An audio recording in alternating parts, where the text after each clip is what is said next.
Povo de Deus! Boa tarde, gente. Gente, ainda é um pouquinho estranho pra mim falar boa tarde, porque normalmente eu só falo com vocês boa noite, né? Mas boa tarde, que Deus abençoe a sua tarde, a nossa tarde, amém? Estamos hoje com mais uma tardezinha com salmos e hoje o nosso salmo de número 97. Vamos lá?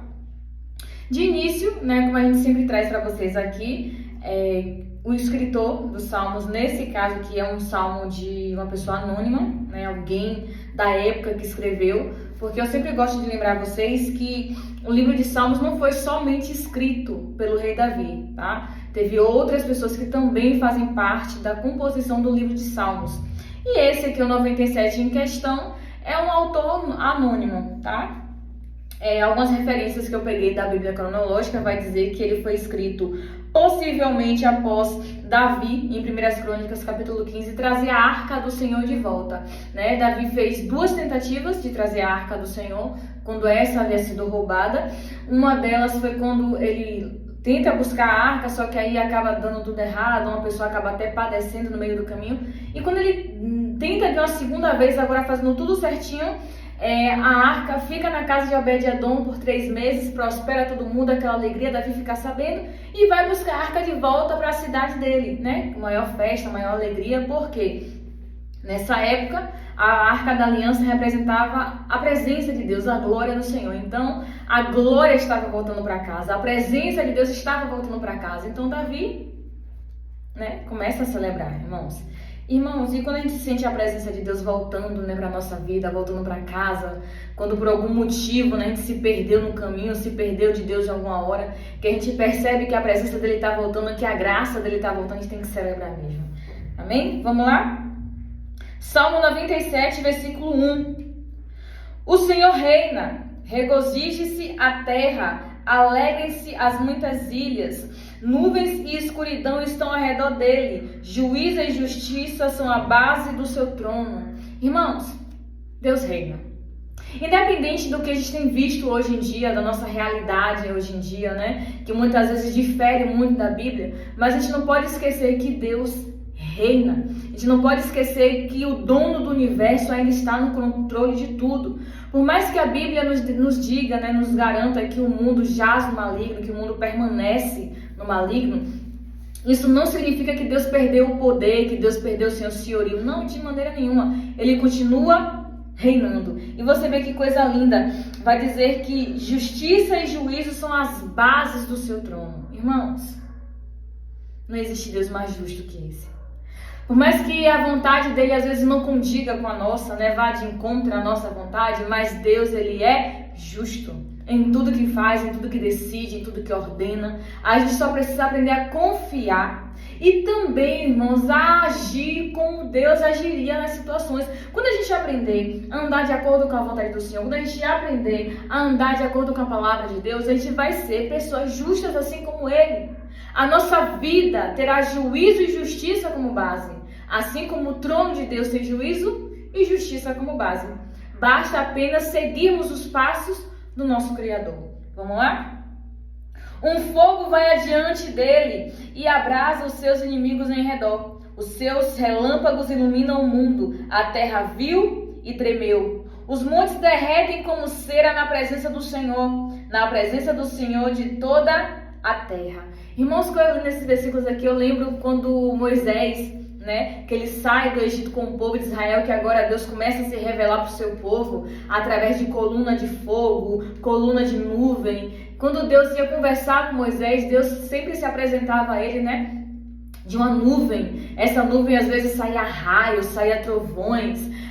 Tinha nuvens que vinham, né, de forma densa, de forma pesada. Às vezes o monte onde Moisés costumava ir conversar com o Senhor ardia em fogo. Irmãos, tudo isso eram sinais da glória de Deus. Tudo isso eram sinais da própria natureza reagindo ao seu Criador. Irmãos, se a natureza consegue reagir à graça de Deus, à presença do Senhor, porque nós, que somos uma das suas criações perfeitas, também não vamos reagir à presença dele.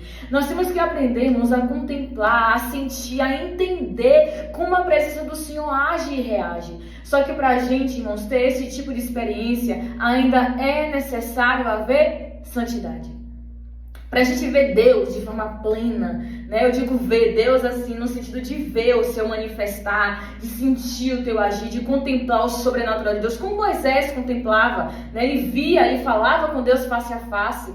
Irmãos, para a gente ter esse tipo de intimidade, né? Porque aqui o salmista ele vai dizer que os montes se derretem como cera diante do Senhor.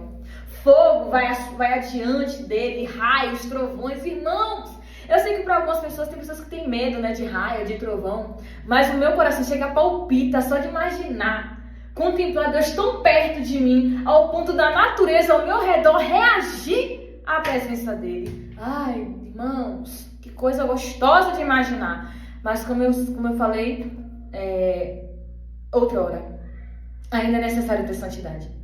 Ainda a gente precisa, de fato, nos afastarmos do mundo, da sua concupiscência, de todas as tentações, para que possamos ter esse livre acesso à presença do Senhor. Vamos lá? Versículo 6. Os céus anunciam a sua justiça e todos os povos veem a sua glória. Confundidos sejam todos os que servem imagem de escultura, que se gloriam de ídolos, prostrai-vos diante dele todos os deuses. Irmãos, a gente sabe que infelizmente, eu não digo questão de ídolo, imagens, não. Mas hoje tudo tem se tornado ídolo das pessoas. Uma TV se torna um ídolo, um celular, a internet, rede social. Tudo aquilo que prende a sua atenção, tudo aquilo que te afasta de Deus, tudo aquilo que rouba o tempo de Deus na sua vida, irmão, pode estar se tornando um ídolo. Como assim, Aline? Você pode estar se prostrando diante de uma situação, quando na verdade você devia estar prostrada diante de Deus. Às vezes você está se curvando diante de algo ou de alguém, né? Que o ídolo também pode ser um cantor, uma atriz, o filho, o marido, enfim. Algo que a gente idolatre demais. Ao invés de estar se curvando ao poder e à graça de Deus. Então aqui o salmista está dizendo que sejam confundidos todos que se prostrem diante de ídolos, imagens de escultura, que sejam confundidos todos aqueles que trocam a glória poderosa de Deus por algo, irmão, que vai ser passageiro, por algo que não é real. E Deus, ele é real, irmão. Ele é grande, ele é maravilhoso, ele é poderoso. Vamos lá? Sião ouviu e se alegrou, e as filhas de Judá se alegraram por causa da tua justiça, ó Senhor.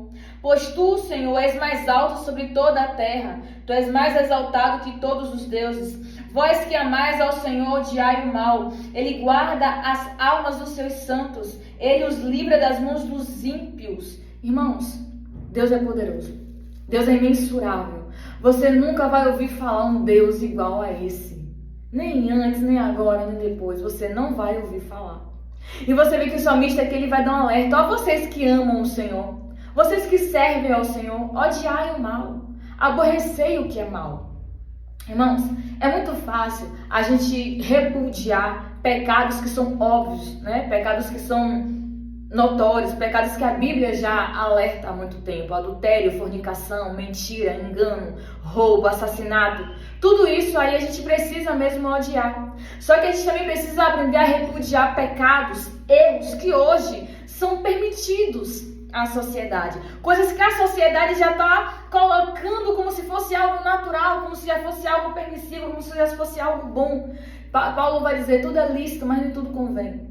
Então a gente tem que ter cuidado com isso, não é nada demais não, tá tudo certo, tá tudo... Não. A sociedade, irmãos, tem feito de tudo para oprimir a igreja do Senhor, para tentar deturpar a palavra de Deus, mas ela não mudou. Então nós que amamos o Senhor, que servimos a Ele, temos que aprender também a detestar aquilo que Deus detesta. Eu não estou falando de pessoas, eu estou falando de ações, de pecados que concebidos geram a morte, morte física, morte espiritual. Então tudo aquilo que Deus abomina, tudo aquilo que Deus rejeita, nós que servimos a Ele, que amamos a Ele, precisamos fazer e agir da mesma maneira. Vamos lá? A luz semeia-se para o justo e a alegria para os retos de coração. Alegrai-vos, ó justos, no Senhor, e dai louvores à memória da sua santidade. Irmãos, você vê, né, que todos aqueles que buscam, se esforçam para servir ao Senhor, sempre são chamados de justos. pessoas que praticam a justiça de acordo com a justiça de Deus, pessoas que andam reto, pessoas que procuram ter uma vida baseada na Bíblia, na palavra de Deus, porque é ela que liberta, ela que transforma, ela que muda, que levanta, que anima o homem. Então você que tem se esforçado para cumprir os mandamentos, para cumprir as leis do Senhor, que tem se esforçado para guardar o coração, guardar a mente, se alegre. Independente das dificuldades, das aflições, porque, irmãos, da mesma forma que o mundo odiou a Jesus, o mundo também vai nos odiar, mas a gente precisa se alegrar entendendo que nós estamos no caminho certo. E voltando lá para o primeiro versículo, o Senhor, Ele reina. O nosso Deus, Ele reina eternamente. E um dia nós vamos nos encontrar com Ele. Então se alegre você que é justo, se alegre você que faz o que é certo, porque você está agradando o coração de Deus. Amém? Deixa eu orar por você, tá bom? Aleluia. Pai, obrigada por essa palavra, Senhor. Pai, o Senhor reina, o Senhor vive, o Senhor é... Ai, meu Pai, o Senhor está sentado num trono onde a justiça, Deus, e o juízo são bases, são alicerces desse trono. Pai, nessa tarde eu peço ao Senhor, visita-nos, meu Senhor da glória. Visita-nos com tua alegria, Deus, com teu poder, com tua graça, meu Pai. Nos ajuda, meu Pai, a tão somente não nos prostrar, Senhor, diante das circunstâncias. Nos ajuda, meu Deus, a não nos conformar com as imposições do mundo, com aquilo que a sociedade, Pai, tem transformado em algo normal, em algo aceitável, quando tua palavra diz que não é certo, que é abominável ao Senhor. Então, Pai, nos ajuda a nos guardar do engano do mundo. Mas que a Tua palavra nessa tarde possa trazer clareza ao nosso coração, clareza à nossa mente, clareza, Deus, aos nossos olhos. Nos ajuda, Deus, a fugir da aparência do mal. Livra os nossos pés do laço, do embaraço, meu Pai. Mas que nessa tarde, Senhor, possamos ser poderosamente, Pai, visitados e ministrados pela Tua palavra, fortalecidos, blindados, alertados, meu Pai, pela Tua palavra. E Deus, vem com Tua alegria, Senhor, e nos ajuda a cada dia a buscar ter uma vida justa, uma vida santa, uma vida reta diante da Tua presença, porque, Senhor, Tu és majestoso, Tu és maravilhoso, e o Senhor merece um povo também, Deus, santo, um povo separado, um povo que honre e que louve o Teu nome. Pai, eu só tenho a Te agradecer nessa tarde, em nome de Jesus. Amém. Amém. Que Deus abençoe a sua vida em nome de Jesus.